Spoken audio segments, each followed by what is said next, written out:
muchas veces es el ambiente, ¿no?, el que nos hace enfermar. El hígado, el órgano filtro, el órgano rey de filtración de nuestro cuerpo, no ha tenido tiempo suficiente para evolucionar y poder rendir la gestión de tanta toxicidad como estamos expuestos hoy en día. Para que haya un cambio morfológico dentro de tu cuerpo necesitamos 12.000 años. Un órgano, cuando no está haciendo su función, se está limpiando. Por eso también todos los beneficios del ayuno intermitente, ¿no? Cuando no estás haciendo la digestión, tu sistema digestivo se está limpiando, se está reparando. Hacer una depuración hepática también es hacerle un descanso hepático a tu cuerpo. Para estar saludables no tienes que comer menos, tienes que comer mejor.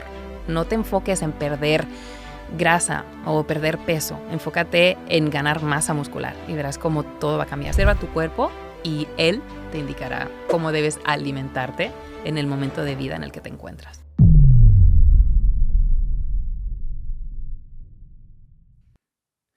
Bienvenidas y bienvenidos al podcast número 6 de Mentes Indomables. Hoy tenemos con nosotros a Carla Zaplana, que es nutricionista funcional e integrativa, y vamos a tener una conversación muy interesante.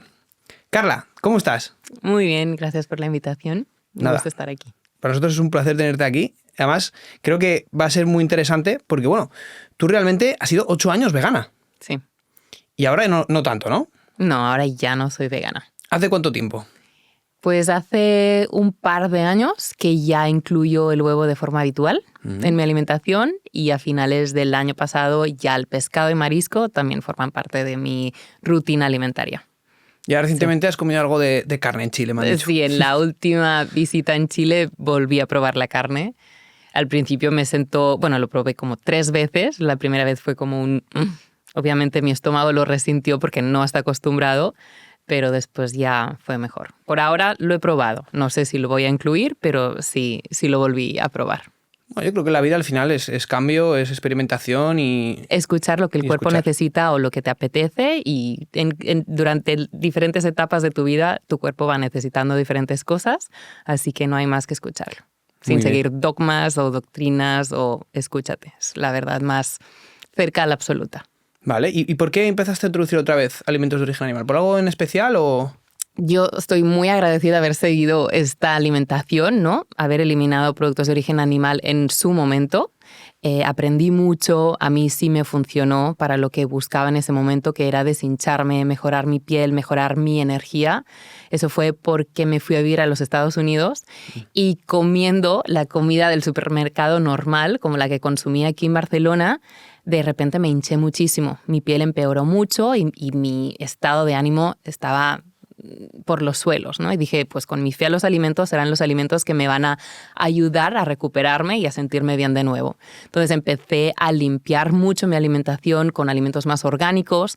Ahí es donde descubrí también los zumos verdes y me ayudaron a limpiar mi piel, me ayudaron a tener como más energía de nuevo, ¿no? Sin tener que depender del café o de la cafeína, que en ese momento tomaba de entre 4 o 5 cafés al día. Demasiados. Y así, ¿no? Introduciendo más alimentos crudos, más alimentos vegetales, y ir eliminando pues, los alimentos de origen animal. En ese momento a mí me funcionó a recuperarme, ¿no? A desinflamarme de nuevo, a recuperar mi energía, a recuperar como mi entusiasmo, ¿no? Porque pues ya lo podemos hablar, pero siento mucho que eres lo que comes, pero no solamente somos un cuerpo físico, sino también un cuerpo mental, un cuerpo emocional. Y la alimentación juega un gran papel en cómo nos sentimos. Entonces, así estuve durante bastante tiempo, como 8 años, y después empecé a ponerle más foco al hecho de entrenar. Yo siempre había practicado yoga, mucho yoga, y si en algo me fijaba de tener en mi cuerpo alguna habilidad, era la flexibilidad, ¿no? Pues hacer todas las piruetas del mundo dentro del shala o de la clase. Y a partir de los 32, 33, dije, ¿y la fuerza dónde está? ¿No? Porque si no cultivas tu musculatura o no tienes un buen tono muscular, es como que no tienes centro, ¿no? Y es súper importante. Empecé también a documentarme sobre la importancia de tener un buen tono muscular, y no por vanidad, sino realmente por longevidad. Y viendo todos sus beneficios, que no tenía ninguna duda, pero pues ya empiezas a leer papers, ¿no? Estudios, y dije, pues aquí le tengo que poner un poco más de empeño. Y empecé a entrenar. En ese momento también ya practicaba el ayuno intermitente. Dije, ¿a qué horas voy a comer tanta proteína a través de legumbres o frutos secos o semillas. Entonces empecé a consumir huevo y era una manera muy fácil y rápida de incrementar el gramaje de proteínas en mis platos, ¿no? Pequeñas cantidades y una buena cantidad de proteína y de un alto valor biológico. Entonces empecé con el huevo y poco a poco también me abrí a consumir pescado y hasta la fecha. Me sienta también muy bien y yo también he podido notar, también he incrementado mis entrenamientos de fuerza, pero también he podido ver que mi tono muscular ha sido mucho más notorio que cuando entrenaba, por ejemplo, y seguía una alimentación 100% vegetal. Muy interesante. Uh-huh. Muy interesante. Se me olvidó preguntarte, y creo que es importante, que nos cuentes un poquito quién es Carla y a qué se dedica para la gente que no te conozca, uh-huh, y cuál es tu perspectiva dentro de la filosofía nutricional, ¿no? Pues, ¿quién soy? Un ser cambiante, ¿no? Cada día somos alguien diferente, no porque nos dejemos influenciar, sino porque cada día vas sumando nuevas experiencias y esto van moldeando tu ser. Yo creo que sí, soy profesional de la salud, estudié dietética y nutrición humana en la Ramon Llull, en Barcelona, y un mes después de graduarme me fui a vivir a los Estados Unidos y ahí es donde empezó realmente mi formación, ¿no? Mi cruzada con el mundo de la alimentación. Precisamente por esto que vi en mi cuerpo, ¿no? Estos cambios pues, con los que no me sentía cómoda y buscando soluciones, es ahí donde caí en manos de doctores referentes de la salud más integrativa, nutrición y medicina más integrativa y funcional. Empecé a escuchar sobre el orgánico, algo que nunca se había mencionado durante la universidad. Empecé a escuchar diferentes tendencias, ¿no? Por ejemplo, lo del veganismo o basado en plantas, que a mí me llamó la atención en ese momento. Descubrí el tema de los zumos verdes, los superalimentos, alimentos con un alto valor biológico. Y ahí empecé como a experimentar. Pero paralelamente también hubo pues una exploración en el mundo de el yoga o la meditación, es decir, una nutrición más emocional, ¿no? Y esto es lo que me abrió la mente más a concebir el bienestar o la salud de una forma pues más holística o integrativa, ¿no? Lo que hablábamos out of record de una persona no estará saludable o no tendrá un bienestar si no consideras cómo están sus emociones o cómo están sus pensamientos. Entonces, creo mucho en la somatización de todas las emociones. El cuerpo, todos los síntomas que puedes experimentar en tu cuerpo físico, tiene una raíz emocional, una emoción que no está bien gestionada. Entonces, para mí es una prioridad, por ejemplo, en consulta, atender o preguntar cómo te sientes, ¿no? O qué te hace feliz, o qué hay en tu cabeza o qué hay en tu corazón. Porque esto determina cómo vas a expresar una enfermedad autoinmune o una alergia, por ejemplo. Para mí esto tiene mucho peso. Entonces, la vida me fue también llevando a hacer diferentes diplomados, diferentes formaciones, tanto en Estados Unidos como en España, como en México, enfocada tanto a la nutrición más funcional o nutrición también ancestral, ¿no? Estudiando también medicinas ancestrales como puede ser la medicina india o la ayurveda, y también pues biodescodificación, técnicas de neuroreprogramación, meditación, etc. Y es un combo todo lo que hago. Muy bien. La verdad que yo también defiendo muchísimo lo integrativo y lo que dices, ¿no? Yo muchas veces también en consultar, no estoy haciendo tantas consultas, pero yo les decía, donde has enfermado es muy difícil recuperar la salud, y es como cambia de chip, sal, porque muchas veces es el ambiente, ¿no? El que nos hace enfermar, no tanto lo que comemos o lo que... Exacto, exacto, hay muchos factores. Bueno, pues vamos a entrar ya de lleno en temas que tú tocas y que controlas mucho. Y la primera pregunta es si nuestro hígado necesita limpiarse o depurarse de forma externa. Porque hay mucha gente que dice, no, todos los detox, todo esto no sirve para nada, porque tu hígado pues tiene los mecanismos para limpiarse solo. Uh-huh. ¿Tú qué opinas? A mí me encantaría que todo el mundo pudiera opinar desde la propia experiencia, porque hay muchas personas que opinan sin haber probado, ¿no? Entonces, primero esta, y segundo, sí, toda la razón del mundo que el cuerpo tiene su propio mecanismo de limpieza natural y que se activa en la noche, por eso es tan importante descansar. Y por eso cuando no descansas bien, no duermes suficientes horas, te despiertas hinchado, te despiertas como con más retención de líquidos, tus intestinos están más irregulares. Por eso es tan importante el descanso, tener una buena higiene del sueño. Pero sí es verdad que el hígado, el órgano filtro, el órgano rey de filtración de nuestro cuerpo, no ha tenido la capacidad o el tiempo suficiente para evolucionar y poder rendir a la gestión de tanta toxicidad como estamos expuestos hoy en día. Para que haya un cambio morfológico dentro de tu cuerpo necesitamos 12.000 años. Mínimo. Entonces, ¿cuánta contaminación estamos respirando, estamos en contacto, estamos consumiendo hoy en día, a diferencia de nuestros abuelos o bisabuelos hace 70, 100 años? ¿Tú crees que el hígado ha tenido la capacidad de hacerse tan grande o crecer más hepatocitos para que gestionen más toda esta toxicidad? No. Entonces, no estamos hablando, al menos mi método o mi protocolo, el que yo puedo estar guiando, no estamos hablando de cosas extraordinarias o barbaridades, sino enfocarte en seguir una alimentación muy limpia, alimentos que tienen componentes que son hepatoprotectores o ayudan a retonificar tu hígado, además de cierta herbolaria o suplementación que está científicamente probado como ayuda a que este órgano rey de la filtración funcione mejor. Simplemente lo estás apoyando, ¿no? Para que se pueda limpiar o se pueda descongestionar. Un órgano, cuando no está haciendo su función, se está limpiando.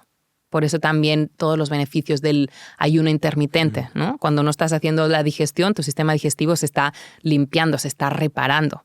Entonces, es hacer una depuración hepática, también es hacerle un descanso hepático a tu cuerpo para que se pueda autorregenerar. ¿Qué alimentos serían beneficiosos para limpiar un poco el hígado? Sería muy beneficioso todos aquellos alimentos que tienen un sabor amargo, ¿vale? Según la medicina tradicional china, igual el sabor amargo estimula también el hígado a regenerarse. Son alimentos verdes, sobre todo las hojas verdes, las hojas amargas. Eso ayuda mucho. El factor clorofila, la clorofila es uno de los antioxidantes más potentes que podemos consumir, que nos ayuda también a limpiar la sangre. Después, vegetales de la familia de las coles, por sus compuestos de sulforafanos, que nos ayudan también a mejorar la calidad de las células hepáticas.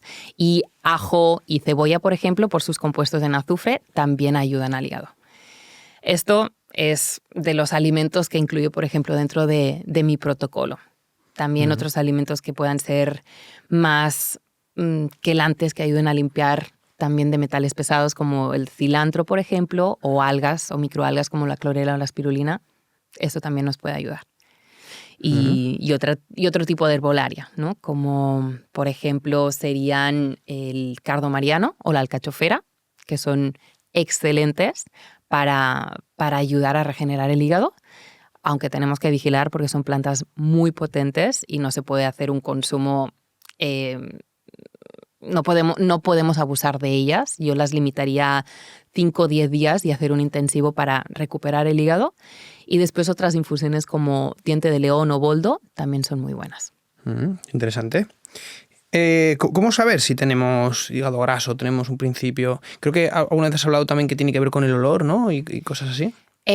Cuando tenemos un hígado congestionado, ¿no? O cuando no depuramos correctamente, obviamente otra de las vías de expulsión de toxicidad de nuestro cuerpo son los poros, ¿no? Entonces, pues a través de, si no drenamos bien tampoco el sistema linfático, a través de los poros de la piel podemos estar expulsando toxicidad. Entonces allí nuestro sudor tendrá un olor más fuerte. Eso también. Si no drenamos bien, si tenemos un cuerpo muy tóxico o muy intoxicado o sucio, o esto se va a ver a través de la piel, pero también a través del sudor, ¿no? Por ejemplo.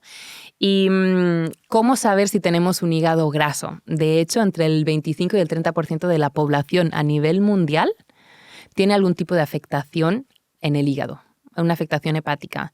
Y estamos hablando de la condición de hígado graso no alcohólico. Porque sin contar esto, ¿no? Pues ya sabemos que el alcohol puede llegar a producir hepatitis y finalmente cirrosis.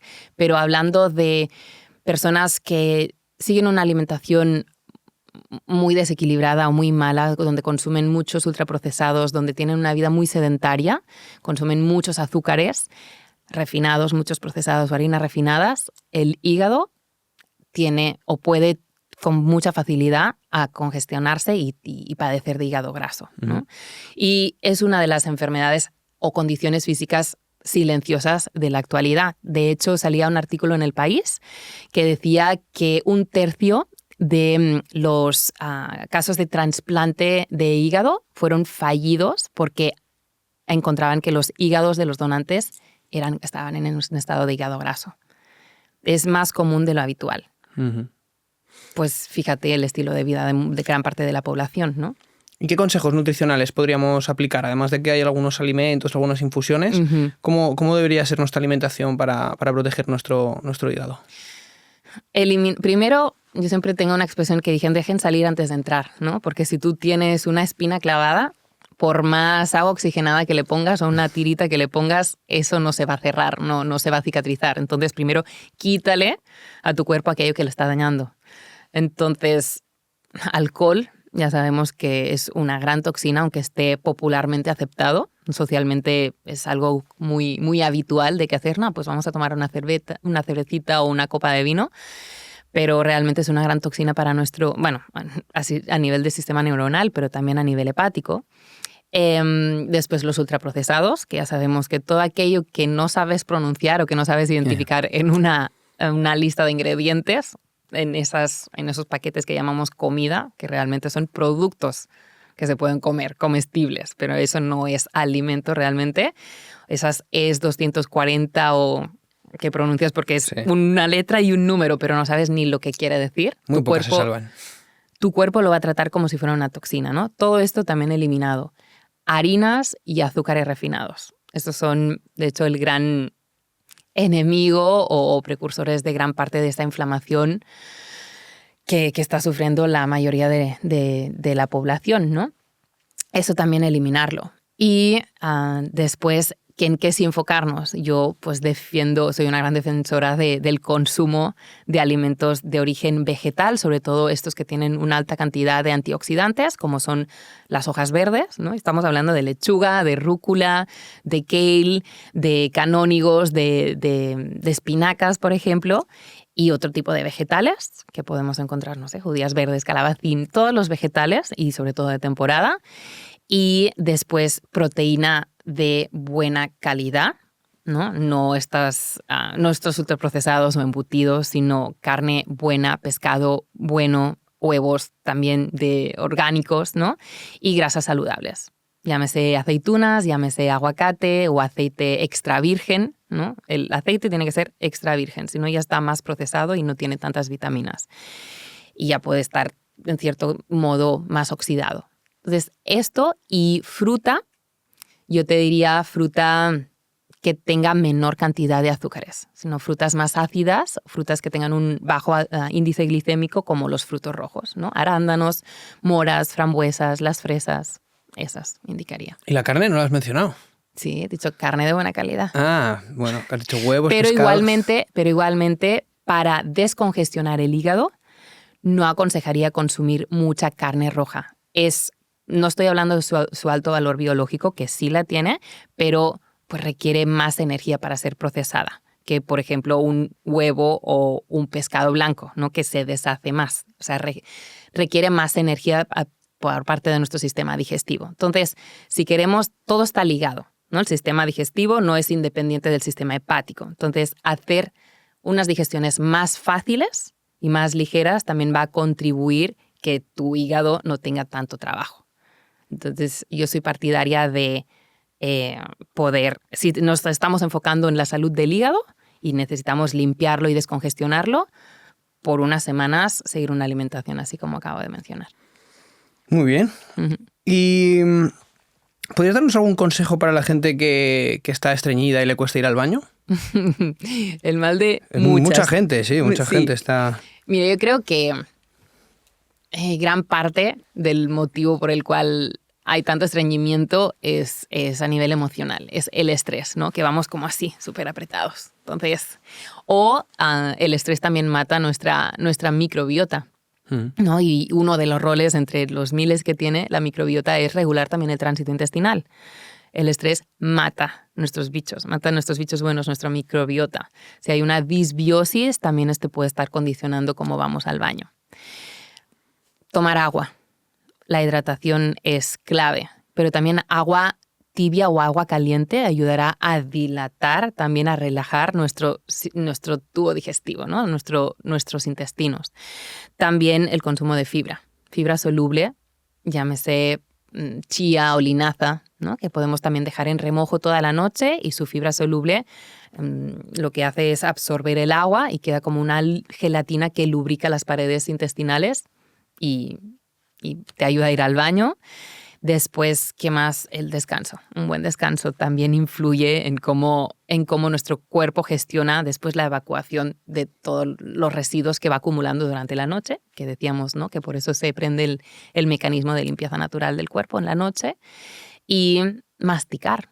Masticar es súper importante. Cuando no masticamos bien, le damos mucho trabajo a nuestro estómago. Nuestro estómago no tiene dientes y la digestión empieza aquí, donde tenemos amilasas, ¿no? Que son enzimas que empiezan a digerir los carbohidratos, o los hidratos de carbono, y se encuentran en la saliva. Masticar mucho para hacer digestiones mucho más ligeras. Muy bien. ¿Cuántas veces hay que masticar? Dicen que alrededor de 30, 40 veces. Eso dicen. No tenemos esa paciencia, pero dicen que incluso deberíamos estar masticando el agua. Y de hecho...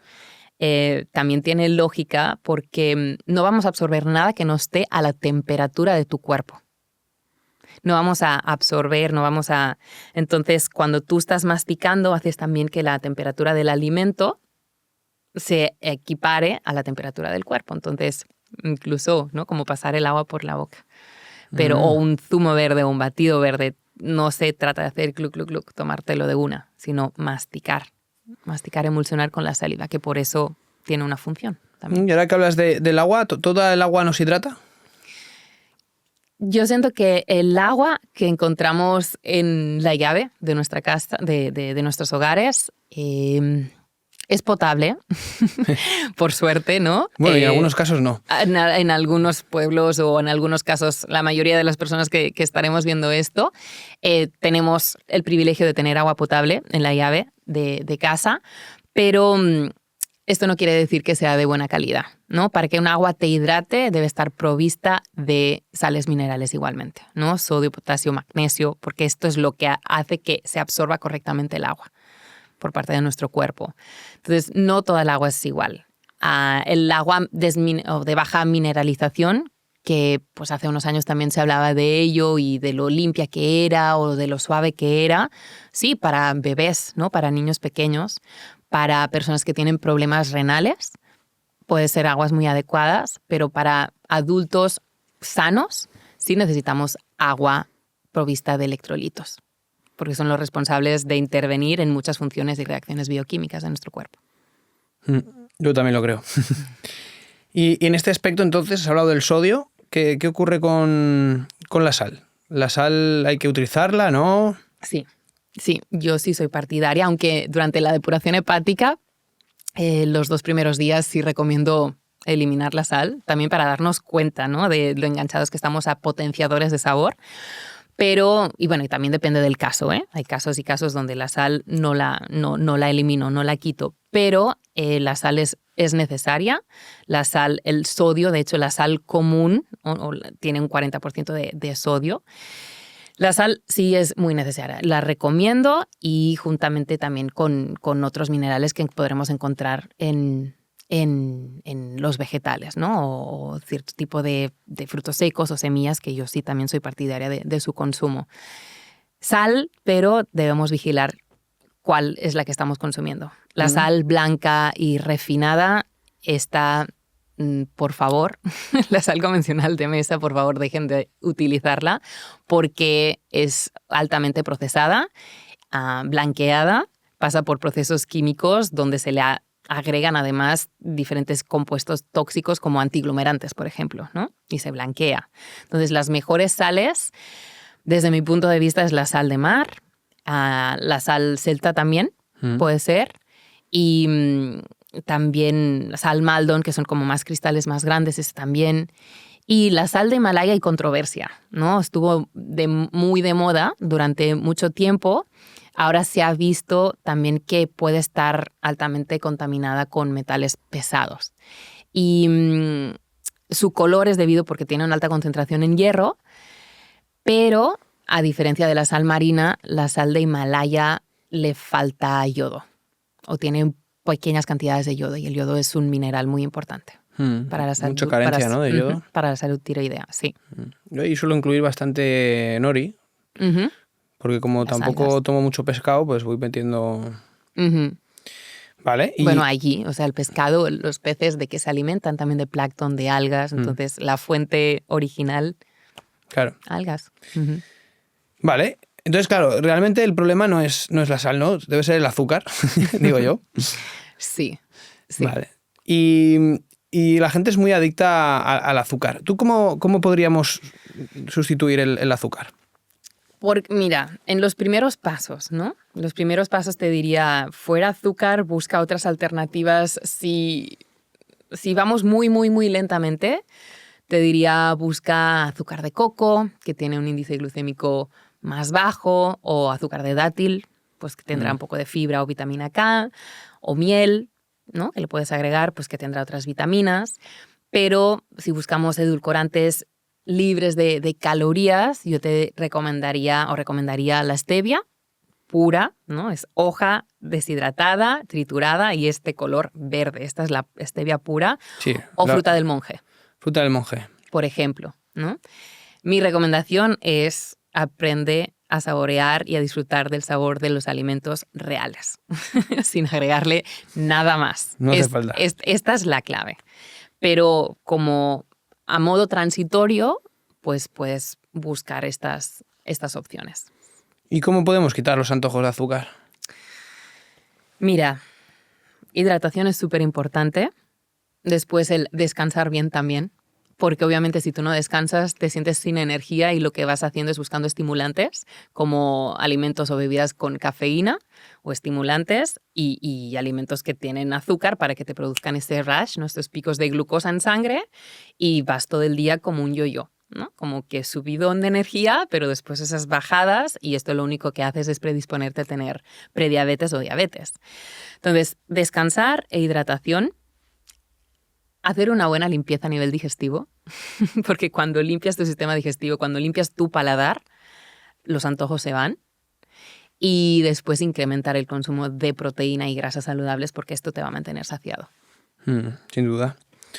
Y luego la cándida, ¿no? Creo que da mucho antojo y también cuando hablas de limpiar el sistema digestivo, me imagino que también encontrar un equilibrio, ¿no? En esa microbiota. Sí, y también algo de lo que no se habla mucho en los humanos, ¿no? Animales humanos, es la desparasitación o tener controlados los parásitos que viven en ti.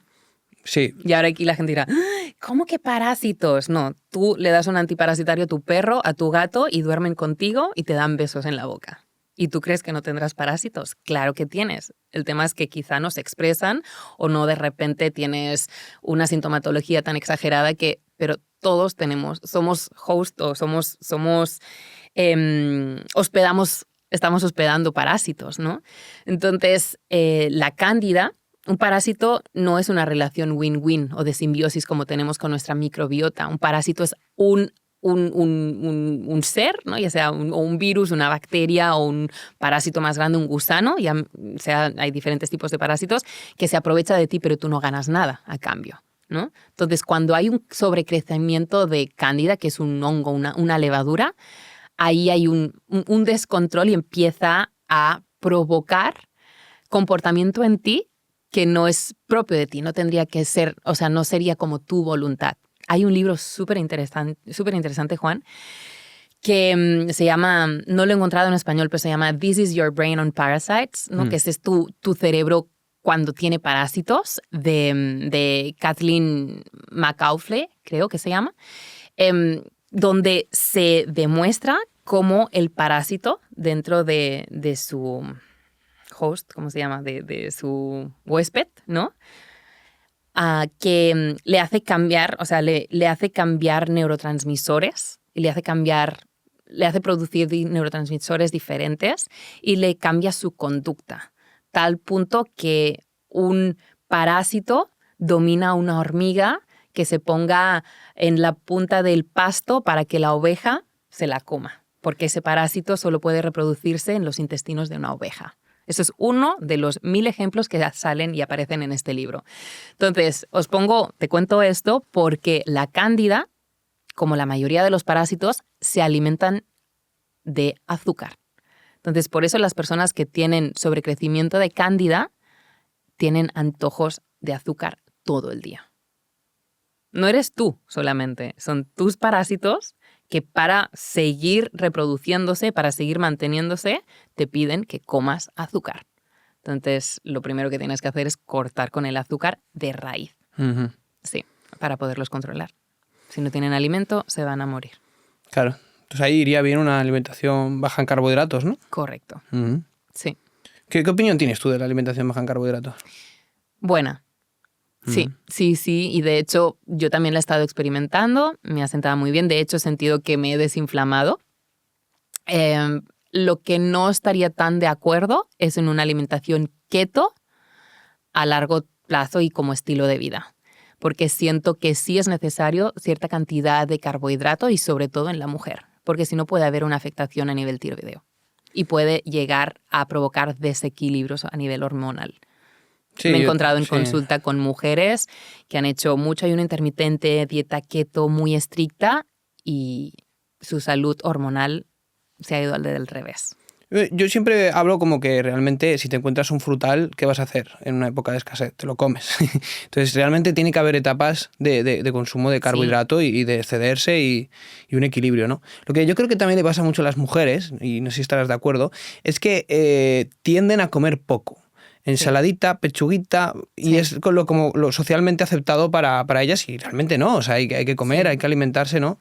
Entonces... Yo ahora que he hecho como este cambio de alimentación y estoy más enfocada en el consumo de proteína, la verdad, de hecho, pues también tengo mis herramientas, ¿no? Para calcular cuánto estoy comiendo de cada macronutriente y así es súper interesante poderlo ver. Y así en números. Y ahora que estoy aquí en España y estoy pues viendo cómo come pues mis amigos o mis familiares y que pues comen bien o comen saludable, digo, ¿cuánta proteína falta? Claro, es que la proteína te sacia, te nutre y lo que no hay de proteína lo compensas con carbohidratos. ¿Cuánto carbohidrato hay en nuestro día a día? Y sí, realmente no nos damos cuenta. Y para estar saludables no tienes que comer menos, tienes que comer mejor. No te enfoques en perder grasa o perder peso. Enfócate en ganar masa muscular y verás cómo todo va a cambiar. Cuando cambia tu composición corporal, cambia tu salud. Y justo el efecto del carbohidrato es un poco al revés, ¿no? Que la proteína y la grasa, o sea, te da más hambre. Sí, o sea, y una de las maneras. ¿Y cómo cortar con los antojos de azúcar? Baja el consumo de carbohidratos, porque lo único que hacen los carbohidratos, sobre todo los más refinados, ¿no? O sea, que todo el mundo elija sus batallas. Si eliges carbohidratos que sean de buena calidad, yo te diría cereal o pseudo cereales integrales, obviamente como por ejemplo la quinoa, que también tiene un alto porcentaje de proteína y bastante completa, o el camote o boniato, ¿no? Que es un almidón que es fácil de digerir y te puede ayudar a recuperar tus reservas de glucosa en sangre rápido después de un entreno intenso, por ejemplo, ¿no? Pero ese es mi punto de vista. Pero básicamente eso, enfócate en tener un buen consumo de proteína en tu plato. Y lo que te decía, veo, pues no, un trocito, una pechuguita de pollo. No. Es muy poco. O, de repente, una tortilla de un huevo o 2 huevos. Si realmente necesitas para mantener tu masa muscular o subir un poco de masa muscular, necesitas 1 gramo de proteína por kilo de peso, que esto es poco. Yo te diría 1.2. Sí, lo mínimo. Mínimo, ¿no? Entonces, pesas 60 kilos, 60 gramos de proteína, si es que no pesas más. O 1.2, pues necesitarías más. Si lo tienes que distribuir entre las comidas, serían 20 para desayunar, 20 para comer y 20 para cenar. Hay gente que no desayuna o hay gente que no cena. Entonces, ahí lo tienes que concentrar más. 1 huevo son 6 gramos de proteína. Entonces, si quieres un desayuno proteico y completo, mínimo son 3 huevos o 4 y te aseguras que tienes cubiertas tus necesidades proteicas. Pero claro, ahora pensar en comer 3-4 huevos de golpe, para mí ya es normal, porque lo he visto en números y así, y uno de mis objetivos es ganar tono y masa muscular. Pero culturalmente es como una barbaridad. Cuando hace ni tantos años hablábamos de comer 2-3 huevos a la semana, porque la ciencia decía, ¿no? Y como la ciencia va evolucionando y cambiando tanto, pues obviamente por eso tenemos una población que también está muy confusa. Si nosotros profesionales de la salud a veces también salen cosas que, bueno, ¿y ahora? Pues imagínate, pues gente más de la calle o personas simplemente, no de la calle, sino de personas que no sé... Sí, que no tienen la base. No tienen esa base de nutrición como nosotros que hemos podido estudiar y nos pueden confundir a nosotros, ¿no? Claro, el problema es ese, que de repente llega un profesional y te dice el huevo es malo porque sube el colesterol y te va a taponar las arterias. Y claro, te dicen el huevo es malo y te lo mandan y te dicen, mira, ¿qué dice este tío? Es nutricionista también. Entonces, claro, yo entiendo que la gente esté confundida, pero Sí. ¿realmente el huevo Porque es que entre tapona las nosotros arterias? tampoco nos ponemos de acuerdo. Bueno, pero a veces también hay que utilizar un poco la lógica, ¿no? O sea, ¿realmente el huevo es malo? ¿Realmente el huevo tapona las arterias? ¿Tú qué me dirías? No, desde mi punto de vista no. Yo creo que es un muy buen alimento, ¿no? Sí, es un alimento muy completo y con proteína de un alto valor nutricional. Y a nivel neuronal va muy bien por la colina. La mayor fuente dietética Ujú. de colina. ¿Qué beneficios tiene la colina? Bueno, te ayuda a nivel neuronal, te ayuda con la memoria, a tener más agilidad mental. Y la gente no llega. Por lo que yo sé, no llega a la colina que necesitan. Puede Debe que ser, ¿no? falte. Coman más huevos, por favor. Muy bien. Vale. Antes de pasar a otros temas, me gustaría que me contaras cuáles crees que son los mayores errores de la gente que, bueno, pues dice, voy a hacer una alimentación sana. ¿Dónde suelen fallar? En buscar lo light y lo 0% grasa, azúcar o buscar alimentos funcionales en este sentido, ¿no? Come alimentos enteros. Y si ese alimento tiene algo que no te sienta bien, no lo comas. Esto de leche desnatada, desnatada, no. O tomas leche o no tomas leche. Pero la leche tiene su grasa que la complementa. O tomas leche o no la tomas, ¿no? O, no sé, o yogures enriquecidos con omega 3. No, el omega 3 no está en los lácteos, ¿no? O el 0% sobre todo. Porque si no hay grasa, tendrá almidones o tendrá azúcares para compensar. Si le quitan algo, le van a poner para que tenga la misma textura. Entonces, seguramente algo que le van a poner es un componente más sintético o que no corresponde allí, ¿vale? Primero esto. Después, el comer menos o comer poco o comer simplemente verde. Una vez más, esto vas a durar 2 días porque te vas a sentir que no estás saciado y segundo, no te va a nutrir. Necesitamos alimento sólido. Yo, como decía, muy partidaria de acompañar todas tus comidas con vegetales, pero necesitas sustancia también. ¿Dónde están las grasas? ¿Dónde están las proteínas? Y pues el carbohidrato de alto valor si es que lo decides agregar, ¿no? Pero eso. Y estos son como los fallos que más te puedes encontrar. Y no hidratarse. Mucha gente cree que tiene hambre y realmente el cuerpo está deshidratado y lo que tiene es sed. Nos debemos fijar mucho en la hidratación. Vale. Esa hidratación, que no lo hemos hablado, pero ¿tú eres partidaria de echar un poquito de agua de mar en algunas aguas de baja mineralización? Sería una manera de remineralizar, sí. ¿Tú la usas? No mucho, la verdad. No he tomado la costumbre, no tengo el hábito, pero sí la conozco y siento que es un súper alimento, súper bebida. Muy bien. Un gran isotónico. Vale. Dicho esto, ¿crees que la depresión y la ansiedad tiene que ver con nuestra salud digestiva? Sí. ¿Sí? ¿Por qué? Porque el 90% de la serotonina, este neuromodulador, ¿no? Neurotransmisor conocido como la hormona de la felicidad, se produce en nuestros intestinos, a través de nuestra microbiota. Y de esto conocemos el axis intestino-cerebro.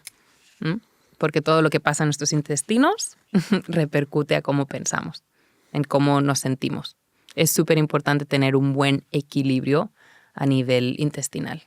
Problemas de SIBO, ¿no? O disbiosis y todo esto que la población va llena. O sea, a mí me llegan muchos casos y mucha gente con estas condiciones está muy decaída igualmente y a la vez está tomando antidepresivos. ¿Qué empieza antes, no? ¿Que es primero el huevo o la gallina? Porque también este tipo de medicamentos obviamente afectarán a nivel hepático y digestivo. Pero sí. Sí, yo lo relaciono mucho. ¿Y cómo podríamos mejorar nuestra alimentación para evitar tener estos problemas de disbiosis? ¿Algún consejo así?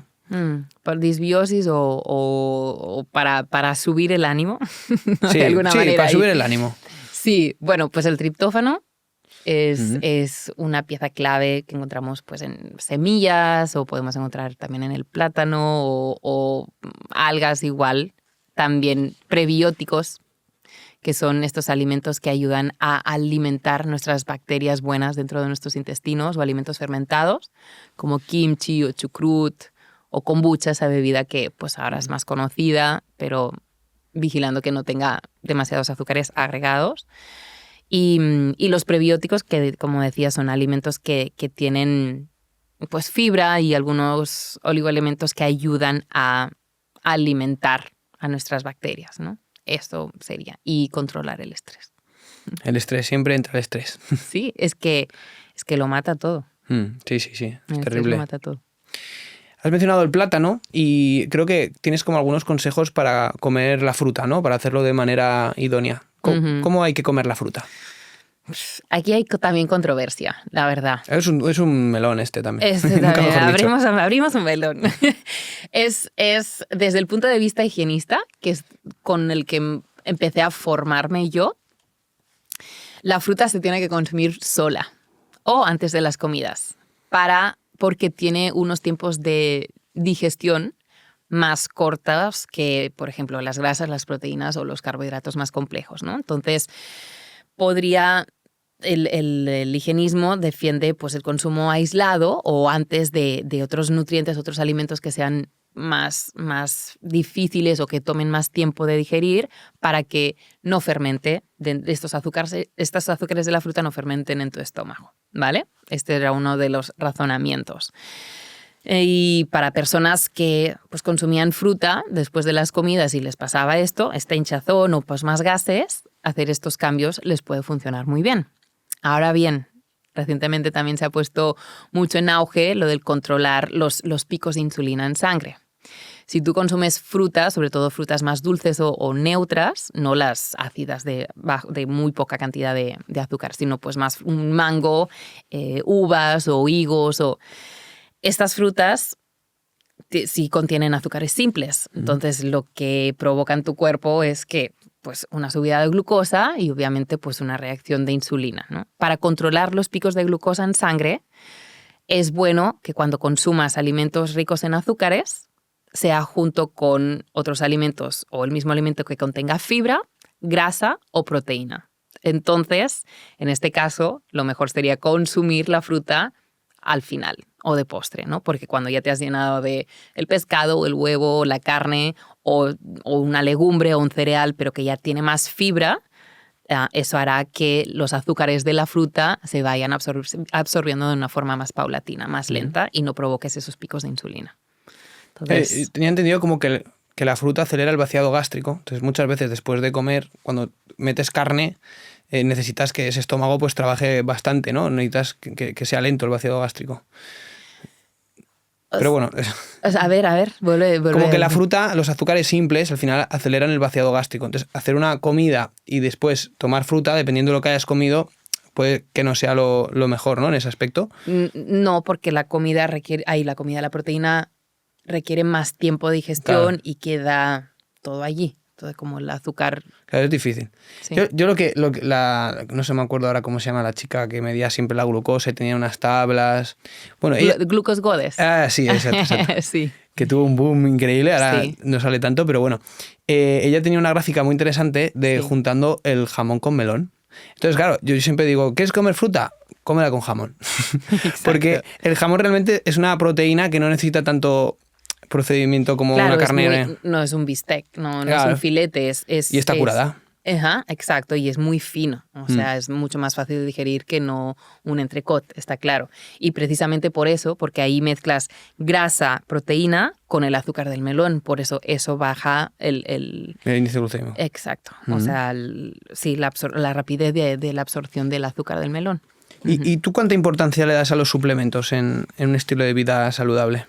Mira, yo era de las que salí de la universidad y dije, no, el alimento era muy puritana. Yo también. No, pues el alimento te lo tiene que proveer todo, ¿no? Pues fíjate, ¿no? Más frutas y más verduras para minerales y vitaminas y todo esto y... Ojalá los alimentos te lo trajeran todo y lo pudieras consumir a través de lo que tienes en tu plato. Pero hoy en día, una vez más, pesada voy a ser, pero el estrés provoca también que tu capacidad de absorción de los nutrientes disminuya. Una, esta. Y dos, los alimentos no son lo que eran, no están tan ricos o su valor nutricional.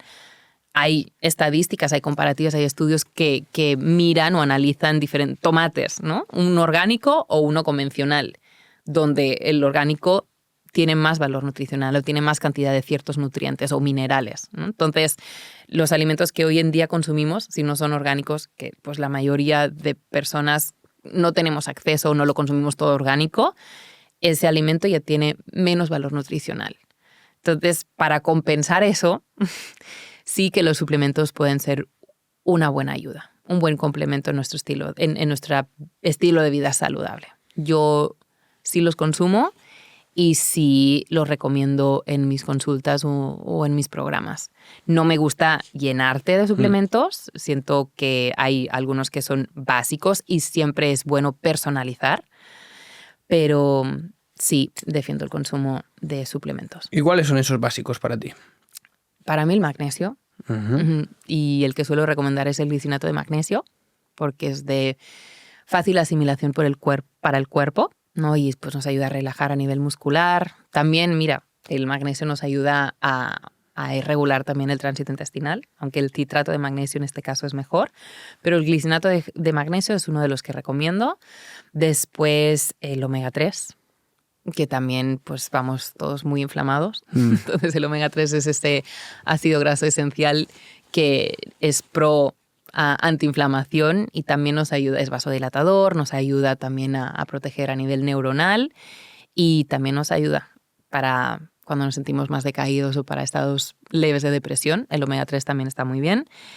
Probióticos, ¿no? Si vivimos muy estresados, si tomamos medicación, antibióticos, probióticos pueden ser buenos en muchas ocasiones. Vitamina D, D3 con K2, que junto con el magnesio pues es una trilogía muy buena. Todo el mundo está bajo de vitamina D. Unos niveles óptimos serían 50. Y aunque en las analíticas convencionales pone que a partir de 30 ya es correcto, pero los niveles tendrían que marcar 50 o para arriba. Y ¿qué más?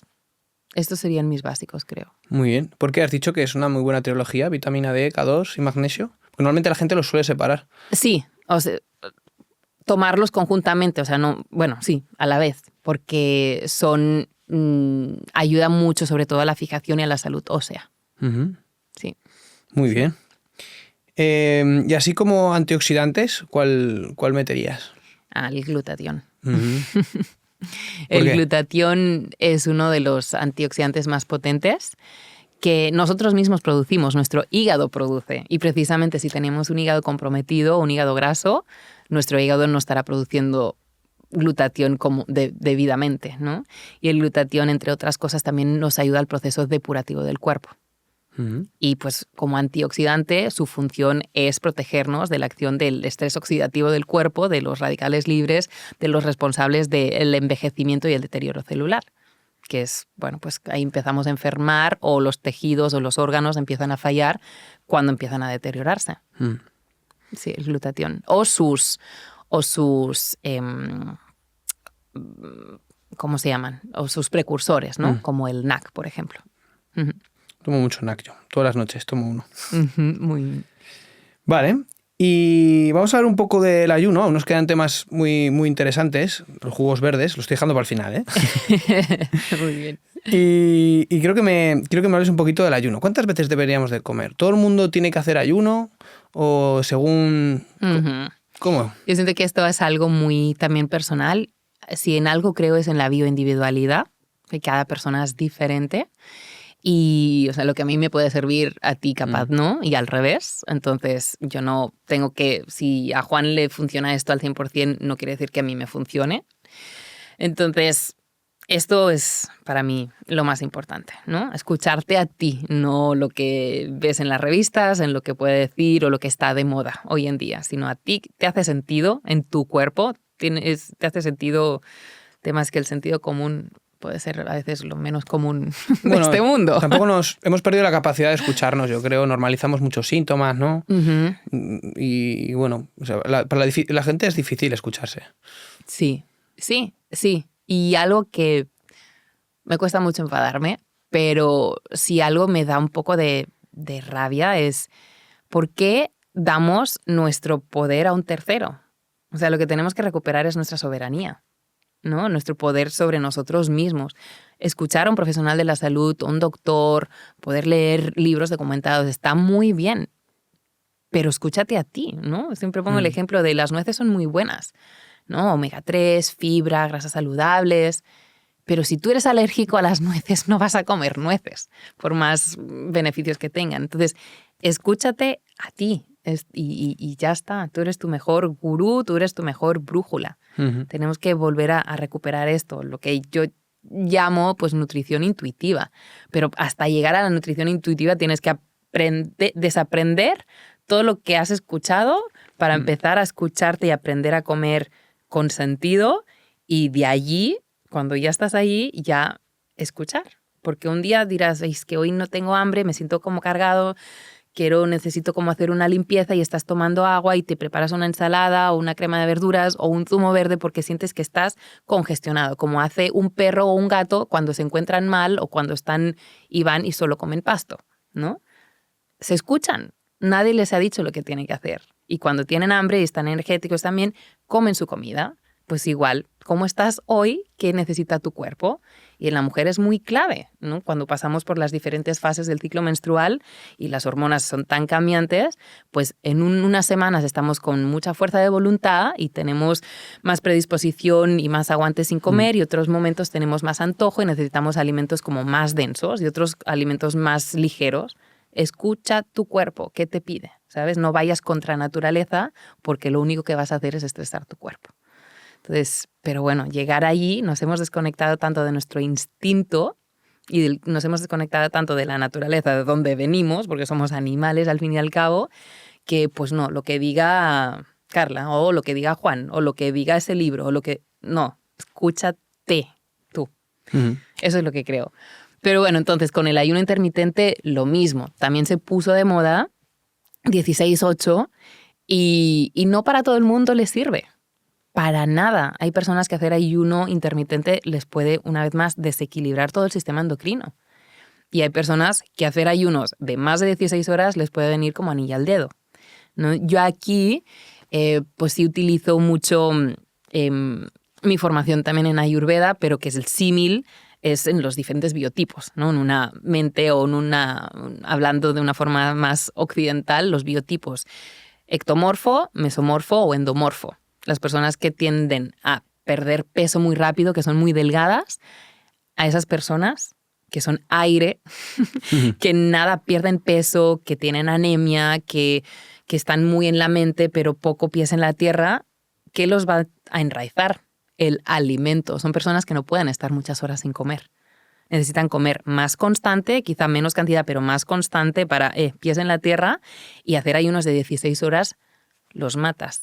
Aunque estas personas pueden pasar horas y horas sin comer porque se olvidan, porque su naturaleza es más volátil, pero lo que necesitan para compensar eso es comer. Entonces, a estas personas que tienen un biotipo más ectomorfo, yo no recomiendo hacer ayunos de más de 10-12 horas.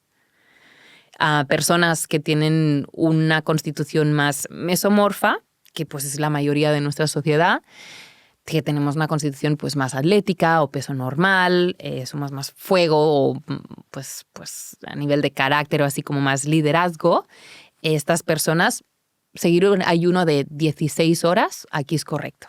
Pero, mujeres, un rango de la población que debe tener mucho cuidado, son las mujeres en edad fértil, sobre todo si te quieres quedar embarazada, porque si el cuerpo percibe que están en un estado de hambruna, que no le das comida y está estresado, lo primero que va a hacer es suprimir tu menstruación. Porque si tú no tienes alimento suficiente, ¿cómo te va a dar el cuerpo el privilegio de reproducirte, ¿no? Entonces, yo no recomiendo hacer ayunos de más de 14 horas. Si es tu caso, empiezas a ver que tienes irregularidades menstruales, bájale al ayuno intermitente a 14 horas o hasta que se regule todo esto.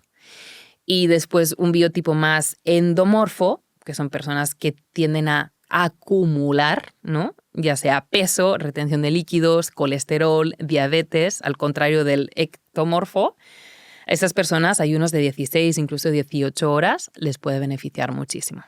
Y ayuno no quiere decir no comer lo que el cuerpo necesita, sino concentrar lo que tu cuerpo necesita en una ventana de horas específica y el resto hacer un descanso digestivo.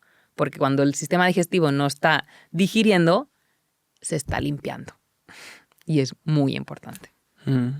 También es como que la gente se lo lleva al extremo, ¿no? Y hace Yo todos los días hago ayuno, todos los días, porque es la rutina, porque es tal. Y es más, bueno, pues hoy desayuno y hago 3 comidas y otro día no ceno y otro día... Entonces son como muy rutinarios y la comida y el ayuno yo no creo que sean rutinarios, ¿no? Porque al final ningún animal es rutinario. Exacto. En la naturaleza. Te vas acoplando. Tenemos que ser cañas de bambú. No pierdes tu raíz, no pierdes tu centro, pero te vas amoldando ahí donde sopla el viento, de alguna manera. ¿Y cuántas veces comer al día?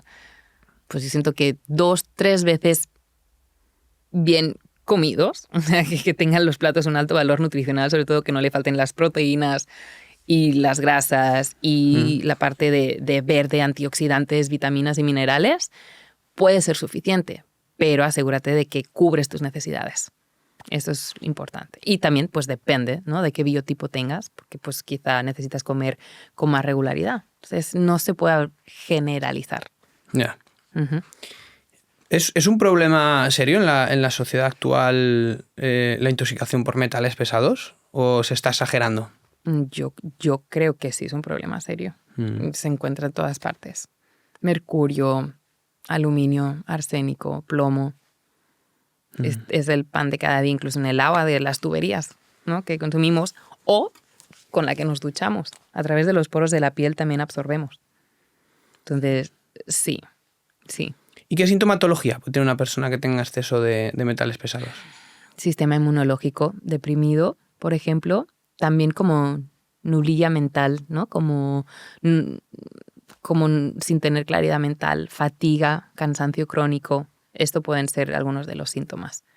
Y también más tendencia a tener parásitos, porque uno de los alimentos de los parásitos también son los metales pesados. Metales pesados se acumulan, son lipófilos. O sea, se guardan, como todas las toxinas, se guardan más en la grasa, en las reservas adiposas, ¿no? Y que es nuestro cerebro. Más del 60% grasa. Entonces, pues lo del libro. This is your brain on parasites. Este es tu cerebro con parásitos. Imagínate. Y bueno, te puedo decir, yo cuando he hecho procesos depurativos, que lo hago mínimo una vez al año, mi claridad mental, o sea, como me siento más sharp, más agudez mental. ¿Y qué haces en un proceso de estos?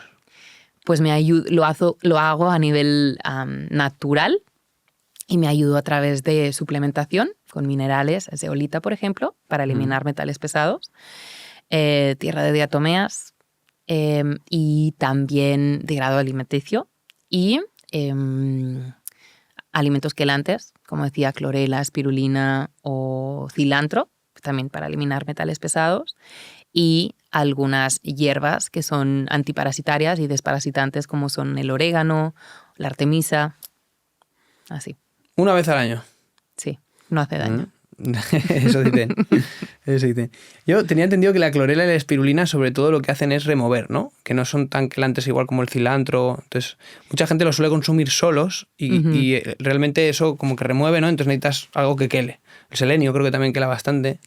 Sí, y además no solamente por su propiedad, o sea, de remover o de capturar, sino también por el contenido en clorofila. También, sí. Bueno, a mí las algas me parece un alimento bastante interesante, sin duda alguna. A no ser que haya alguna patología no tiroidea o... Pero sí, no se suele incluir mucho y yo creo que es un superfood. No, aquí no tenemos costumbres. En las Islas Baleares creo que tienen como algún plato donde incluyen algas, Pero no, en el Mediterráneo, en la península o así, Ya. no tenemos costumbre, para nada. Ya. Mm. Pues nada, incluyan algas en su alimentación. También. ¿Qué más beneficios tienen las algas? A ver si les acabamos de convencer. Bueno, pues el yodo, por ejemplo, ¿no? Mm. Y como vienen del mar, aunque no sé que sean de aguas dulces, pues tienen todos los elementos de la tabla periódica. O sea, son muy remineralizantes. Ujú. Vale. También, como tú eres muy integrativa, siempre hablas también de la respiración y nos hablas como un pilar, ¿no? de la salud. ¿Por qué es tan importante respirar? ¿Y cómo hay que respirar? Mira, Respirar bien, porque respiramos todos, ¿no? respirar. ¿Por qué es tan importante respirar? Porque si tú controlas tu respiración, controlas tus emociones. Pues hay un dicho, ¿no? que dice, tú puedes pasar 30 días sin comer, obviamente estás hambriento, estás desnutrido, pero estás vivo. Puedes estar 10 días sin tomar una gota de agua, sediento, deshidratado, estás vivo. ¿Cuántos minutos aguantas sin respirar? Yo ni uno. No es un nutriente, pero es algo esencial. O sea, lo necesitas más que lo que bebes y lo que comes, ¿no? Para vivir. Y, por ejemplo, la respiración nos ayuda a controlar y a estimular el nervio vago, ¿no? Del que se habla tanto ahora, el nervio principal del sistema nervioso parasimpático, que estamos todo el día activados y con el simpático en alerta, ¿no? Que su nombre no indica lo que es. Muy simpático no es, porque vamos todo el día en fight or flight, ¿no? En lucha o huida, porque estamos en modo supervivencia por el estrés, por estar pendientes, y el parasimpático, que es el de rest and digest, ¿no? El de descanso, digerir, la calma. Nos cuesta activarlo un montón, por eso no descansamos bien, por eso el estrés, por eso disbiosis, por eso sistema inmunológico decaído. Y la respiración, tener una respiración pausada, nos ayuda a estimular este nervio, que le da la orden a nuestro cerebro de que nos podemos relajar, de que podemos estar tranquilos. Y con la respiración podemos hacer mucho trabajo. Una respiración mucho más pausada, de inhalar lentamente, a veces retener un poco y exhalar todo a través de la nariz, nos ayuda mucho a estar en el presente. Por eso las meditaciones, estar en el aquí y ahora. Y en el aquí y ahora estamos a salvo. Si piensas en el pasado, te agobias de lo que no pasó, de lo que no hice. Si piensas en el futuro, te asustas o te agobias en lo que puede... Aquí. Aquí y ahora estás sano y salvo. Y eso te ayuda a relajarte. ¿Y alguna técnica especial, algunos segundos o...? Bueno, la respiración diafragmática, ¿no? Que es profunda. De hecho, respiramos muy superficialmente. Nos respiramos y nos quedamos aquí o aquí, cuando la respiración tendría que salir, como lo que hacen los bebés, ¿no? Esa barriguita salida y que hinchan y deshinchan, así deberíamos respirar, pero vamos todos bien tensos, ¿no? No hay vientre plano y todas estas tonterías, bueno, estas cosas, digo, pero sí, y es inhalar pues unos 7 segundos, retener unos 3-4 segundos y exhalar hasta 10 segundos. Esta respiración triangular la repites como 5 veces en las mañanas antes de salir de la cama o en la noche antes de ponerte a dormir y empiezas tu día muy diferente o ya cierras tu día también ya mucho más relajado, o en cualquier momento del día que vas súper histérica o agobiado, te encierras en el baño un momento, haces esta respiración y se relativiza todo. Y de hecho, sí, hay una filosofía, una branca de los budistas que dice que tenemos tantas respiraciones o nacemos con un máximo de respiraciones, ¿no? Así como las mujeres nacemos con nuestro máximo cantidad de óvulos, pues nacemos con cierta cantidad de respiraciones. Y el día que nos morimos, la última exhalación es la última respiración que nos quedaba. Entonces, si vamos estresados y respiramos muy rápido y muy superficial, aquí vamos gastando minutos, tiempo, horas de vida, ¿no? En cambio, si tú vas más calmo, más relajado, tus respiraciones son mucho más lentas y tu vida será más longeva, según esta filosofía. Y siempre por la nariz, ¿verdad? Sí, la forma correcta es a través de la nariz. Hay diferentes pranayamas o técnicas de respiración, pues desde la Ayurveda o hinduismo, que sí puedes hacer respiraciones de fuego, por ejemplo, para entrar como más, enfriar el cuerpo y que sí te hacen respirar por la boca, pero son diferentes técnicas. Yeah. De forma normal, la nariz es por donde respiramos. Este es el plan B, caso de emergencia. Sí. Vale. Bueno, pues vamos a tocar el último tema, que es lo de los jugos verdes. ¿Por qué son beneficiosos? ¿Por qué son beneficiosos? Para mí, los zumos verdes, bueno, a mí, como contaba al inicio, me ayudaron mucho a desinflamar y me ayudaron mucho a limpiar mi piel, me ayudaron mucho a recuperar mis niveles de energía. Para mí, descubrir los zumos verdes fue un antes y un después en ese momento. Ahora no los consumo a diario, me muevo mucho más, no siempre tengo disposición a esto y pues en mi día a día no siempre me preparo un zumo verde, pero sí soy partidaria de poderlos incluir en tu alimentación, los zumos verdes. Y esto no me refiero solamente al color, sino zumos hechos de vegetales, no zumos de frutas a los que le agregas 3 hojas de espinacas y queda de color verde. No, zumo de vegetales, porque ya sabemos que la fruta hecha en zumo es un disparo de glucosa en sangre.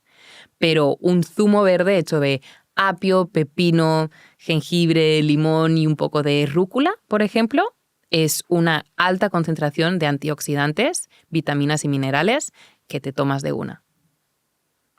Te tomas la cápsula de magnesio, te tomas la cápsula de zinc, te tomas la cápsula de... Pues allí hay una concentración de vitaminas y minerales, enzimas y antioxidantes bastante considerable. ¿Y qué pasa con los oxalatos? Sí es cierto que hay las hojas verdes, ¿no? Como las espinacas, que pueden ser propensas o que podrían estar provocando piedras, pero la verdad yo siento que lo que tenemos que vigilar es el resto de alimentación que estamos consumiendo y tener una buena hidratación en nuestro día a día, ¿no? Dejar los ultraprocesados, dejar los embutidos, dejar el consumo de alcohol, por ejemplo, y esto es lo que... Exceso de café también. Exceso de café. El chocolate a veces también. Exceso de chocolate. Allí, pero como ingrediente o como alimento a tener a mano para ayudarte a sentirte como más ligero, para ayudarte a desinflamar, a limpiar un poco tu organismo, yo siento que es una herramienta muy buena. Yo realmente los he probado, los he tomado porque yo creo que todos los que nos movemos en esta filosofía de nutrición, al final lo que buscas es lo mejor para ti, ¿no? Y vas probando cosas. Yo también he probado el veganismo y tuve una época que me dio por los jugos verdes, también de escuchar a Fran Suárez. Dije, voy a probarlos. Y la verdad que ha sido la mejor época en la que yo iba al baño, se iba súper regular. Bueno, eso también. Sí, me ayudaba bastante en ese sentido. Y es verdad que me sentaban bien, o sea, no me disgustaban y yo creo que siempre van a sumar si no abusas, ¿no? Es lo que hablamos, que hay gente que empieza a tomar jugos verdes y una comida es un jugo verde. No. Ahí está el problema, ¿no? No tiene que sustituir un zumo verde, un extracto. Solo te aporta vitaminas, minerales, antioxidantes y enzimas y un poco de azúcares, sí, pero ahí no hay proteínas, ahí no hay grasas. Es como tomarte una ensalada, pero en zumo. Y hay más concentración, más cantidad de ingredientes en zumo. Pero es esto. Sí. Sin abusar. No sustituye una comida, para nada. Sí. Muy bien. ¿Quieres contarnos algo más de todo lo que tienes en tu mente? De todo lo que tengo en mi mente, pues... ¿Algún tema que no hayamos hablado? No, yo solo es invitar a las personas que se escuchen, ¿no? Y lo que les hace sentido, que experimenten, que prueben. Obviamente que se dejen asesorar por un profesional de la salud de confianza, con quien sienten que vibran de verdad. Y eso, pero hay muchas tendencias, hay muchas teorías, pero escucha tu cuerpo, observa tu cuerpo y él te indicará cómo debes alimentarte en el momento de vida en el que te encuentras. No Pero es lo mismo esto se ve mucho en consulta también, ¿no? Porque yo cuando empecé con todo era bastante estricto en todo lo que hacía, pero cuando empiezas a ver a pacientes y te das cuenta de que no a todos le funciona lo mismo, creo que entiendes que hay que abrir un poco el abanico y yo creo que dentro de una lógica evolutiva, porque somos una especie. O sea, el veganismo es realmente algo que no se ha dado en ningún momento de nuestra historia evolutiva, eso es algo moderno. Entonces, siguiendo una lógica, hay que tener un poco la mente abierta y probar de todo, ¿no? Sí, yo creo que sí. Y, por ejemplo, yo misma, sí, que también he pasado por muchas, ¿no? Y creo que es muy bueno probar de todo como asesor de nutrición, ¿no? Como nutricionista, profesional de la salud, para poder hablar con propiedad, desde la propia experiencia. Muy bien. Sí, eso. Pues bueno, pues muchas gracias por estar aquí con nosotros. Espero que hayas estado a gusto. Sí, mucho. Seguramente podamos hablar en otro momento y hablamos de otras muchas cosas que haces y que son muy interesantes. Gracias. Así que gracias. A ti. Hasta aquí el programa de hoy. Espero que os haya gustado y nos vemos en el siguiente capítulo. Mentes Indomables.